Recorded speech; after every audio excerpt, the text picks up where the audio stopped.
Pan పెట్టి oil పెట్టి వంకాయ కూర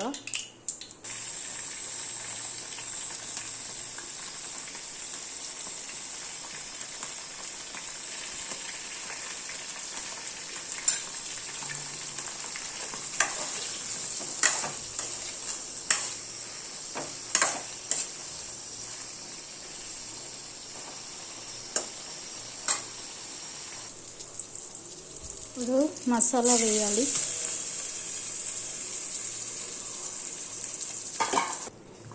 ఇందులో వేసే మసాలా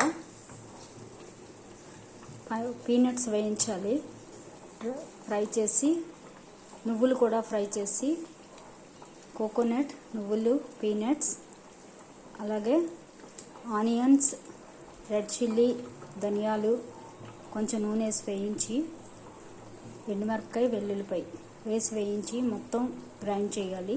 చేసి ఆ పేస్ట్ వేయాలి. ఆ పేస్ట్ వేసాక కొంచెం చింతపండు రసం పోయాలి. ఉప్పు, పసుపు, కారం వేయాలి. కొంచెం లాస్ట్లో ఇలా టమాటా కూడా వేస్తే బాగుంటుంది.